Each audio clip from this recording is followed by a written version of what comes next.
Hi అండి. ఈరోజు మనం ములక్కాడ, జీడిపప్పు కాంబినేషన్ కర్రీ ఎలా వండాలో చూద్దాం. ఇప్పుడు స్టవ్ వెలిగించి కడాయి పెట్టి అందులో ఒక 4 టేబుల్ స్పూన్ ఆయిల్ అనేది యాడ్ చేసుకోండి. ఆ ఆయిల్ అనేది హీట్ అయిన తర్వాత ఇప్పుడు మనం తాలింపు వేసుకుందాం. తాలింపుకి ఇప్పుడు మనం ఏం తీసుకుంటున్నామంటే ఆవాలు, జీలకర్ర, మెంతులు, ఒక ఎండుమిర్చి అనమాట. కొంచెం క్వాంటిటీలో తీసుకోండి. ఇప్పుడు ఇవి ఆయిల్‌లో ఏసేసుకొని కాసేపు ఫ్రై చేసుకోండి. ఇలా చిటపటలాడిన తర్వాత ఇందులో ఒక రెమ్మ కరివేపాకు కూడా యాడ్ చేసుకోండి. ఇది కూడా వేసిన తర్వాత ఒక నిమిషం పాటు అలా కలుపుతూ ఫ్రై చేసుకోండి.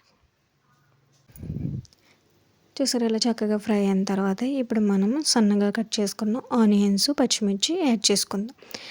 నేను ఆనియన్స్ వచ్చేసి పెద్ద సైజు ఆనియన్స్ 2 తీసుకున్నానన్నమాట. పచ్చిమిర్చి వచ్చేసి 2 తీసుకున్నాను.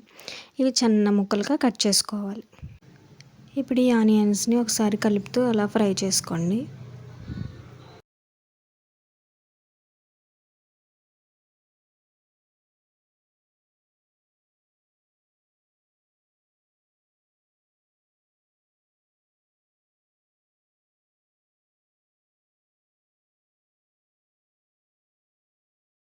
ఇలా ఫ్రై అవుతున్నప్పుడే ఇప్పుడు కొంచెం సాల్ట్ అనేది యాడ్ చేసుకుందాం ఆనియన్స్‌లో.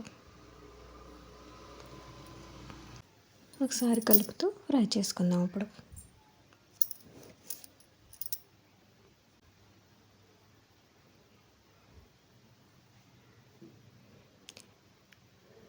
ఇప్పుడు ఒకసారి మూత పెట్టేసి బాగా మగ్గనిద్దాం సరేనా? ఇప్పుడు ఒకసారి మూత తీసి చూద్దాం. ఇప్పుడు ఒకసారి మూత తీసి చూద్దాం.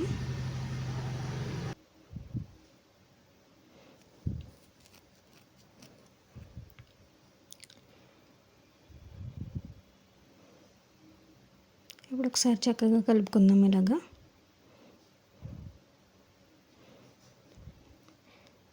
చూసారా బాగా మగ్గినాయి కదండి ఉల్లిపాయ ముక్కలు. ఇప్పుడు మనం ఆల్రెడీ ముందుగా నానబెట్టుకున్న జీడిపప్పు అనమాట. జీడిపప్పు ఒక గుప్పుడు తీసుకున్నాను. ఇలా ఒక అరగంట ముందు నానబెట్టుకున్నాను అనమాట. ఇప్పుడు అది వాటర్ తీసేసి ఆ జీడిపప్పుని ఉల్లిపాయ ముక్కల్లో యాడ్ చేసేసుకుందాం.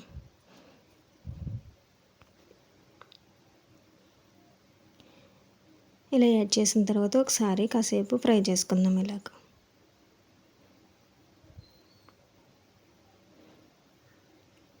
ఇలా బాగా ఫ్రై అయిన తర్వాత ఇందులో మనం చిన్నగా కట్ చేసుకున్న టమాటా ముక్కలు యాడ్ చేసుకుందాం. టమాటాలు వచ్చేసి నేను పెద్ద సైజు 2 తీసుకున్నానండి. ఇవి కూడా ఒకసారి కలుపుకుందాం. ఇలా ఒకసారి కలుపుకున్న తర్వాత మూత పెట్టేసి ఇవి కూడా కాసేపు మగ్గనిద్దాం అనమాట.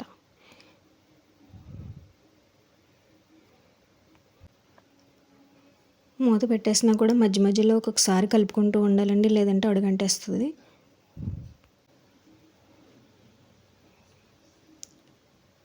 చూసారు కదా ఇప్పుడు టమాటాలు కూడా చక్కగా మగ్గినాయి కదండి. ఒకసారి అలా మిక్స్ చేసుకుని పైకి కిందకి.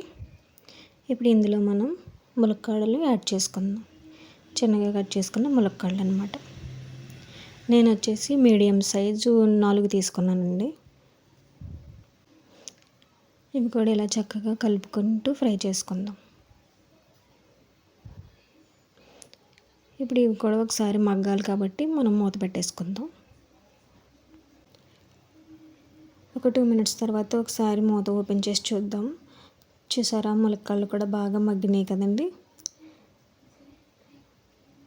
ఇలా ఒకసారి పైకి కిందకి ఒకసారి కలుపుకుందాం. ఇలా ఒకసారి చక్కగా కలుపుకుందాం పైకి కిందకిని.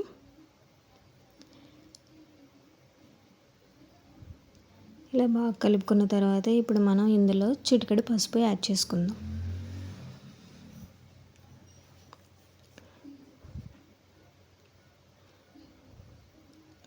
అలాగే ఆల్రెడీ ఉల్లిపాయ ముక్కల్లో సాల్ట్ అనేది యాడ్ చేసాం కదండి, చూసుకొని వేసుకోండి ఇప్పుడు సరిపడా. ఇప్పుడు వచ్చేసి కారం అనమాట. నేనైతే 1 టేబుల్ స్పూన్ యాడ్ చేశాను. మీకు కారం ఎక్కువ తినే వాళ్ళమైతే కొంచెం ఎక్కువ యాడ్ చేసుకోండి.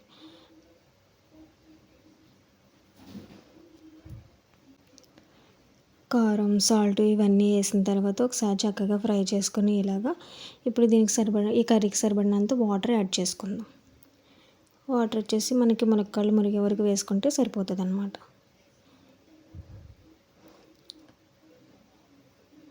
చూసారు, ఇలా వాటర్ వేసిన తర్వాత చక్కగా ఒకసారి అలా కలుపుకోండి.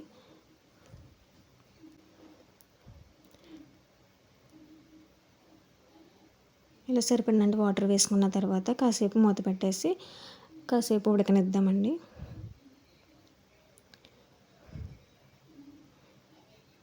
ఒక 2 మినిట్స్ ఉడికిన తర్వాత ఇందులో మనం మెత్తగా నూరుకున్న వెల్లుల్లి, జీలకర్ర ముద్ద అనమాట వేసుకుంటే మంచి సువాసన వస్తుందన్నమాట మనకి కర్రీ అనేది. ఇలా ములక్కాడ జీడిపప్పు కాంబినేషన్ ఎంతమంది అయితే వండారో కామెంట్లో చెప్పడం మాత్రం మర్చిపోవద్దు. చాలా బాగుంటుందండి, మీరు కూడా ట్రై చేయండి ఒకసారి. చూసారా, కర్రీ అనేది మనకి దగ్గరికంటే అయిపోయింది కదండి. ఇప్పుడు మనం ఫైనల్గా చిన్నగా కట్ చేసుకున్న కొత్తిమీర ఇందులో యాడ్ చేసేసుకుందాం. కర్రీ అయితే చాలా బాగుంటుంది, మీరు మాత్రం డెఫినెట్లీ ట్రై చేయండి.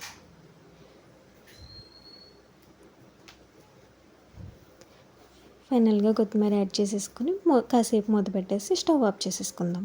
సరేనండి, ఇప్పుడు సర్వ్ చేసేసుకోవడమే, అంతే. Bye bye.